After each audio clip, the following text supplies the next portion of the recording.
Dalam pendidikan kesetaraan, kita dihadapkan dengan beragam peserta didik dari berbagai latar belakang usia hingga tingkat kemampuan belajar yang berbeda.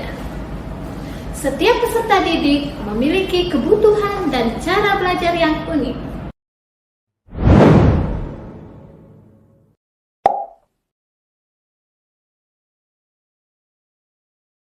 Assalamualaikum warahmatullahi wabarakatuh. Salam bahagia Bapak dan Ibu guru hebat. Selamat datang di SPN FSKB Kota Bukit Tinggi. Perkenalkan, nama saya Elma Wadda SPD, Pamong Belajar SPN FSKB Kota Bukit Tinggi, Sumatera Barat. SPN FSKB Kota Bukit Tinggi adalah sekolah non-formal pendidikan kesetaraan yang memiliki 3 program utama, yakni paket A setara SD, paket B setara SMP, dan paket C setara SMA. Peserta didik dalam kesetaraan disebut warga belajar. Mereka berasal dari latar belakang pendidikan yang berbeda-beda, yang menyebabkan adanya perbedaan signifikan dalam tingkat kemampuan akademis mereka. Dalam konteks ini, saya sebagai pamong belajar dituntut untuk merancang pendekatan pembelajaran yang sesuai dengan kebutuhan mereka. Nah, bagaimana cara saya menghadapi tantangan ini? Pada kesempatan kali ini, saya akan membagikan praktik baik yang telah saya lakukan dalam pembelajaran Bahasa Inggris kelas 10, paket C, materi, descriptive text dengan metode RealStation. Dalam setiap ruang kelas, kita akan menemukan keunikan pada setiap siswa, dari minat, gaya belajar, hingga kebutuhan mereka. Tidak ada 2 siswa yang belajar dengan cara yang sama. Permasalahan lain yakni kebanyakan peserta didik yang tidak ikut berperan aktif dalam pembelajaran. Inilah yang menjadi dasar saya dalam menerapkan pembelajaran berdiferensiasi. RealStation atau RealStation adalah singkatan dari Reading, Experiment, and Listening Station, yakni pendekatan yang membagi kelas menjadi beberapa area. Setiap stasiun dirancang untuk memberikan pengalaman belajar yang beragam, sesuai dengan gaya belajar dan minat siswa.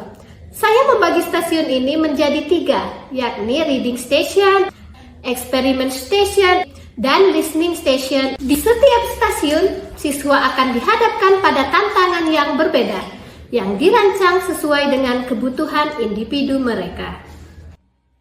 Sebelum melaksanakan pembelajaran, saya memberikan asesmen diagnostik gaya belajar serta asesmen awal pembelajaran materi deskriptif teks menggunakan Google Form.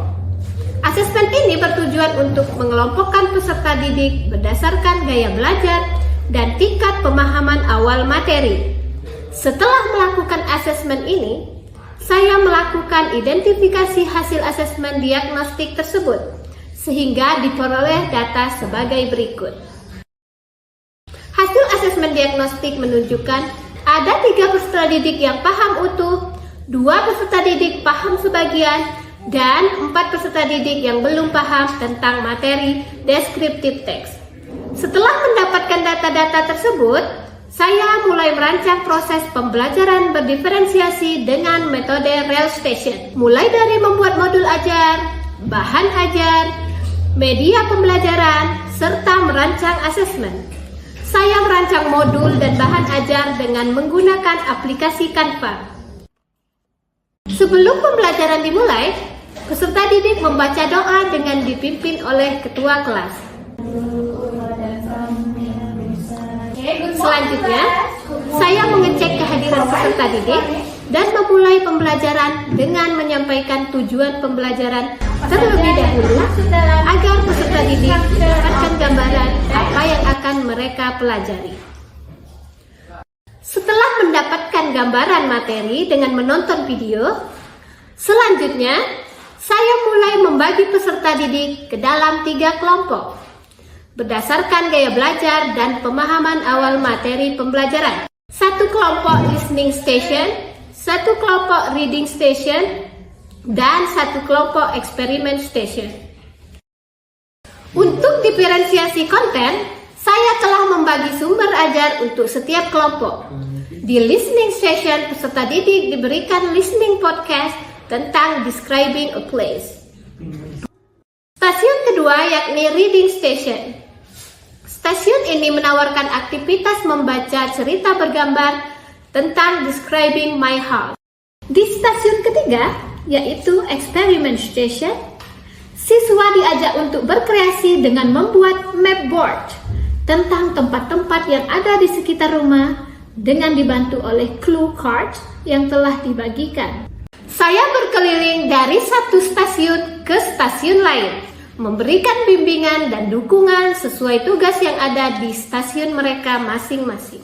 Setelah selesai dengan tantangan yang ada di stasiun mereka, siswa memiliki kesempatan untuk berbagi hasil kerja atau produk mereka dengan teman-teman yang lain.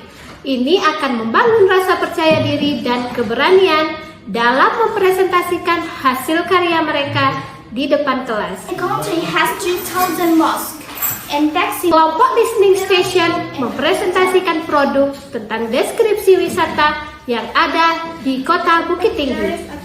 Kelompok reading station mempresentasikan deskripsi lingkungan rumah dengan gambar-gambar. Kelompok eksperimen menampilkan produk akhirnya, yakni map board yang telah dihias dengan bangunan-bangunan yang indah. Inilah yang dinamakan dengan diferensiasi produk. Dari presentasi ini, saya melakukan asesmen formatif dengan menggunakan rubrik skor atau rubrik penilaian yang telah saya siapkan sebelumnya. Di akhir sesi, saya mengajak peserta didik melakukan refleksi dengan men-scan barcode yang ada di depan kelas. Alhamdulillah, pembelajaran berdiferensi telah dipelajari, dipahami, serta dipraktikkan oleh Bu Elmawada SPD untuk warga belajar kelas 10 paket C setara SMA SPMF SKB Kota Bukit Tinggi. Warga belajar terlihat bersemangat, percaya diri. Mata pelajaran bahasa Inggris ini akan bermanfaat bagi mereka di masa mendatang. Sekian, terima kasih. Miss Alma membuat pelajaran bahasa Inggris menjadi asyik, seru, dan tidak membosankan. Menurut saya, pembelajaran berdiferensiasi yang disampaikan oleh Bu Elma sangat menarik dan juga dapat mengakomodir seluruh kebutuhan peserta didik. Pendidik dituntut untuk memberikan pembelajaran yang sesuai dengan kebutuhan peserta didik. Dengan pembelajaran berdiferensiasi, peserta didik dapat mencapai kompetensi yang ingin dicapai dan menjadi pembelajaran yang lebih bermakna.